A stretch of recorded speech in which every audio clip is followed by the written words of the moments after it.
በሕይወቴ ውስጥ በኑሮዬ ቀደመኝ ከፊት ከኋላዬ ተደላደለ ልቤ አንቺ አለሽና ካጠገቤ። አድህነኒ መሐረኒ እግረይ ኣብ ጥጡሕ ቦታ ደው ኢላ ኣላ ኣብ ምሕረት እግዚኣብሔር ከመስግኖ እየ። መዝሙር ቅዱስ ዳዊት 27 እግዚኣብሔር ብርሃነይ መድሕነይ እዩ ካብ መንዳእ እየ ዝፈርሕ እግዚኣብሔር ሓይሊ ህይወተይ እዩ ካብ መንከየስ ስንብድ ገበርቲ እከይ ንስጋይ ክውሕጥዋ ሓደጋ ምስ ወደቐኒ ወደረኛታትን ፀላእተይን በዓልቶም ተዛብዑ እሞ ወደቑ ክቃወሙኒ ኢሉካ ሰራዊት እንተዝፈርሲ ልበይ ኣይፈርሕን እየ ኩናት እውን እንተዝለዓለ እምነት ኣለኒ ብመዓልቲ ፀበባ ኣብ ዳሱ ክሓብአኒ ኣብ ውሽጢ ድንኳኑ ክኸውለኒ ኣብ ከውሒ ልዕል ከብለኒ እዩ እሞ እግዚኣብሔር ሓንቲ ነገር ለሚነዮ ውቅብ እግዚኣብሔር ንምርኣይ መቕደሱን ንምምርማርሲ ሙሉእ ዕድመይ ኣብ ቤት እግዚኣብሔር ክነብር ደልየ ኣለኹ ሎሚ ከዓ ርእሰይ ካብቶም ዝኸቡኒ ፀላእተይ ልዕል ክብል እየ ኣብ ድንኳን መስዋእቲ ብዕልልታ ክቐርብ እግዚኣብሔር ክዝምረሉ ክውድሰን እየ እግዚኣብሔር ንድምፀይ ስምዓዮ ኣባኻ እምህል ኣለኹ እሞ መሓረኒ እሞ መልሰለይ ልበይ ኣብ ክንድኻ ኮይና ንገፀይ ድለይዋ በፅሐኒ ኣለዎ እግዚኣብሔር ንገፅካ እደልይ ኣለኹ ገፅካ ኣይትሕብአለይ ንባርያኻ ብቁጥዓ ኣይትደርብዮ ንስኻ ረዳኢተይ ኢኻ እሞ ወኣምላኽ ሕድሕነተይ ኣይትጠንጥነኒ ኣይትሕደገኒ ኣቦይን እነይን እኳ እንተዝጠንጥኑኒ እግዚኣብሔር ይእርንበኒ እዩ ወእግዚኣብሔር መንገድኻ ምሃረኒ ብምኽንያት ፀላእተይ ኮታ ቦታ ቀንዕቲ መንገዲ ምርሐኒ ሓሰውቲ ምስክር ዓመፃ ዝተንፍሱ ሰባት ተላዒሎም እዮም እሞ ንኣደዳ ተፃዋርተይ ኣይተሕልፈኒ ኣየልባሃት እግዚኣብሔር ኣብ ምድሪ ህያውያን ከም ዝረአዩ እንተዘይኣምንሲ ወእግዚኣብሔር ተሳትፎ በርትዕ ልብኻ ቀጥ ይበል እጅኻ እወ ብእግዚኣብሔር ተስፋ ግበር። መዝሙር ቅዱስ ዳዊት ምዕራፍ 28 ወእግዚኣብሔር ናባኻ እወ ኣለኹ እሞ ከይመለስካለይ ስቕ እንተበልካሲ ኣነ ንቶም ናብ ጉድጓድ ዝወረዱ ከይመስልሲ ከውሒ ኣይትፀመመኒ ንእዳወይ ናብ ቅድስቲ መቕደስ ኣልዕል ናባኻ እምህልል ኣለኹ ንድምፂ ፀላእተይ ይስምዓዮ ምስ ረስኣን ምስቶም ኣብ ልቦም ክፍኣት ከለውሲ ምስቶም ብፆቶም ሰላም ዝዛረቡ ገበርቲ እከይን ኣይትኩሰተኒ ከም ግብሮም ከም ክፍኣት ስርሖምን ሃቦም ከም ተግባር ኣእዳዎም መልሰሎም እቲ ዝገበርዎ ፍደዮም ንግብርታት እግዚኣብሔር ንተግባር ኣእዳው ኣየስተንትንዎን እዮም እሞ ክፈርሕ ኣይክሃድምን ኣይክሃንፆምን ደማ እየ እግዚኣብሔር ንድምፂ ፀላእተይ ሰሚዕዎ እዩ እሞ ሰባት ስብሓት ይኹኖም እግዚኣብሔር ሓይለይ ዋልታ እዩ ልበይ ብኡ ተወኪሉ ኣነውን ተረዲአ ስለዚ ልበይ ይፍስሕ ኣሎ ብመዝሙረይ ድማ ክውድሰ እየ እግዚኣብሔር ሓይሎም እዩ ንቐብኦም እውን ዕርዲ መድሕን እዩ ንህዝብኻ ኣድሕኖም ንርስትኻ ድማ ባርኮ ጓስ እዮም ንሓዋርኻ ኣፅሮም ኣሜን። መዝሙር ቅዱስ ዳዊት ምዕራፍ 29 ጥዑይ ዓብዪ ዕንድሮም ድምፂ እግዚኣብሔር ንሓልሃልታዊ ስንጥቆ ድምፂ እግዚኣብሔር ንምድረ በዳ የንቀጥቅጦ እግዚኣብሔር ንምድረ በዳ ደቀስ ይቐንጥቅጦ እዩ ድምፂ እግዚኣብሔር ንኣራባት ይወልደን ንዱር የርግፎ ኣብ መቕደሱ እውን ኩሉ ክብሪ ይብል ኣሎ ወእግዚኣብሔር ኣብ ልዕሊ ማይ ኣይሂ ተቐመጥ ኣረ እግዚኣብሔር ንዘለኣለም ንጉስ ክቕመጥ እዩ እግዚኣብሔር ንህዝቡ ሓይሊ ይህብ እግዚኣብሔር ንህዝቡ ብሰላም ይባርኽ። መዝሙር ቅዱስ ዳዊት 30 ንላዕሊ ስሒብካኒ ንፀላእተይ እውን ብኣይ ሓጐስካዮምን እሞ ወእግዚኣብሔር ልዕል ከብለካ ኣለኹ ወእግዚኣብሔር ንኣምላኽ ኣነ ናባኻ እዊ ንስኻ እውን ኣጥዒኻኒ ወእግዚኣብሔር ነፍሰይ ካብ ሲኦል ኣውፂእካያ ናብ ጉድጓድ ከይወረድሲ ንሂወተይ ኣድሓንካኒ ኩሩዕ ንቕፅበት ዓይኒ እዩ ፀጉእ ግን ንሙሉእ ዕድመ ይፀንሕ ምሸት ብኽያት ይሓድር ንግሆ ግን እልልታ ይመፅእ እዩ እሞ እቶም ቅዱሳን እግዚኣብሔር ዘምሩሉ ንቅዱስ ዝኽርውን ኣመስግኑ ኣነንኮ ብራህዋይ ኮቶ ኣይከንደልህፅን እየ በልኩ ወእግዚኣብሔር ብመጎስኻ ንኸረነይ ኣጽኒዕኻያ ገጽካ ኸውልካዮ ኣነ እውን ሰንበድኩ ወእግዚኣብሔር ናባኻ እዊ እግዚኣብሔር ለሚነዮ ከምዚ ኢለ ናብ ጉድጓድ እንተወረድኩሲ ካብ ደመይ እንታይ ተረብሕ ኢኻ መሬት ዶ ክወድሰካ ንሓቅኻስ ክሰብኮ ድዩ ወእግዚኣብሔር ስማዕ እሞ መሓረኒ እግዚኣብሔር ረዳእየ ኩን ነፍሰይ ምእንቲ ኸዝምረልካን ስቕ ከይትብልንሲ ብኽያት ናብ ሰሓቅ ለዊጥካዮ ኮላይ ፈቲሕኻ ስድስተ ኣዕጢቕካኒ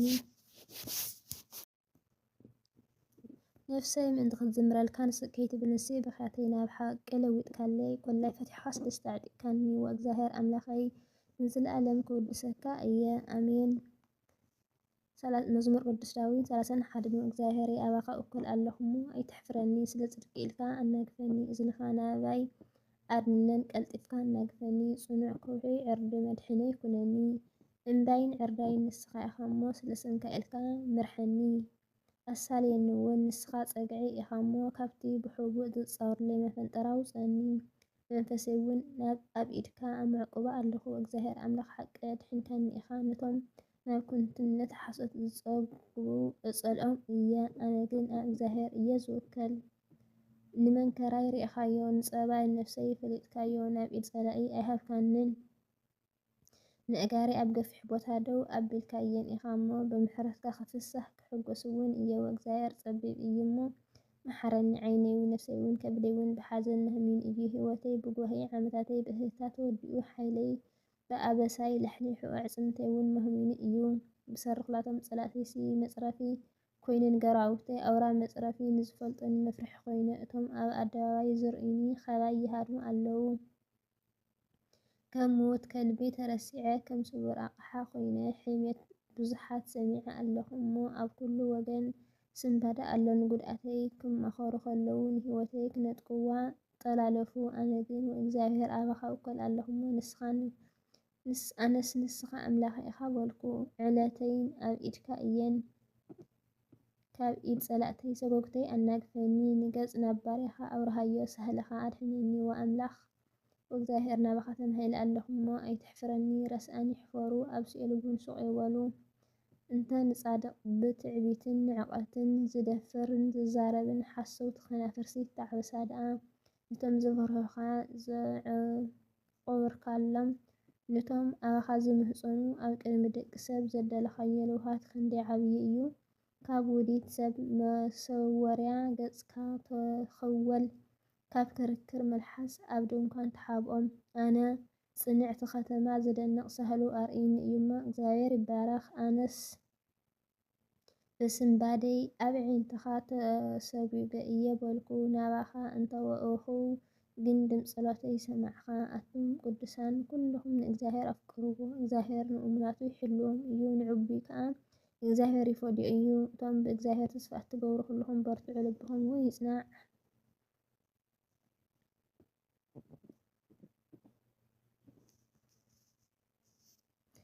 ኣሜን ኣብ መዝሙር ቅዱስ ዳዊት 32 ኣብ ርእሱ እትሓድገሉ ሓጢኣቱ እትስብረሉ ሰብ ብፁዕ እዩ እግዚኣብሔር በደሉ ዘይጽብጽብ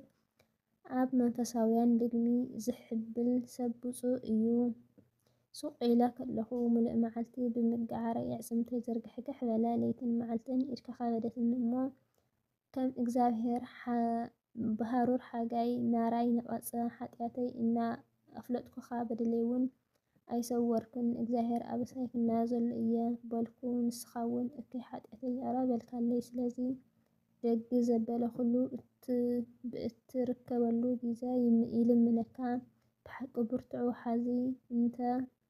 ደፍእ እውን ኣይክበጽሕን እዩ ንስኻ ኸውለ ኢኻ ካብ ጸባት ትሕልወኒ ብእልልታ መድሕን ትኸበኒ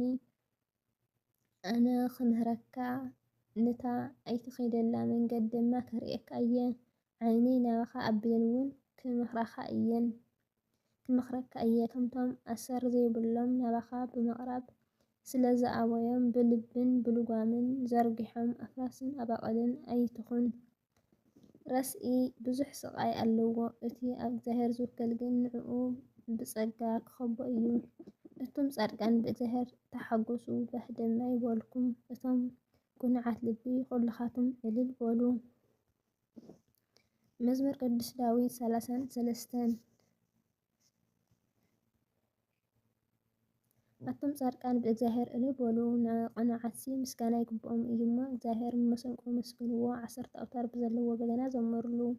ሓድሽ መዝሙር ምስጋና ብእልልታ ጸቢቕኩም ቋንዩሉ ቃል እግዚኣብሔር ቅኑዕ እዩ እሞ ተግባሩ ኩሉ እውን እሙን እዩ ጻድቃን ፍርዱ ይፈቱ ምድሪ ብሳህሊ እግዚኣብሔር መሊኣ እያ ሰማያት ብቓል እግዚኣብሔር ብዘሎ ሰራዊቶምን በስትንፋስ ኣፍ ተገበሩ ንማያት ባሕሪ ከም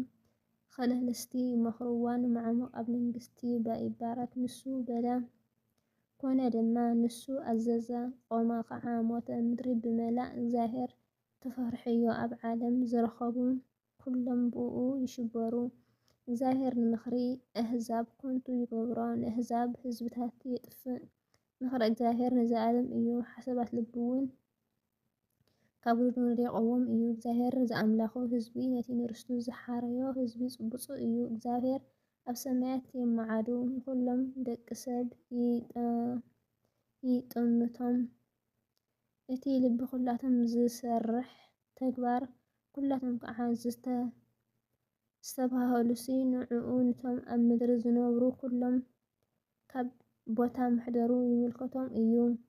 ንጉስ ብምብዛሕ ሰራዊት ኣይድሕንን እዩ፣ ጅግና ብዓብይ ሓይሊ ኣይናገፍን እዩ። ፈረስ ንምድሓኑ ከንቱ እዩ፣ ዓብይ ሓይሊ ኣየናግፍን እዩ።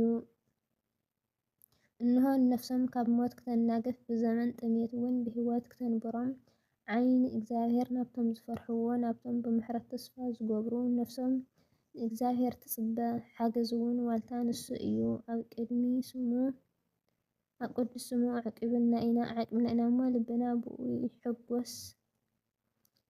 ወእግዚአብሔር በሎ ወእግዚአብሔር ከምቲ በኣኻ ተስፋ ዝገበርናዮ ጸጋኻ ኣብ ልዕልና ይኹን ኣሜን።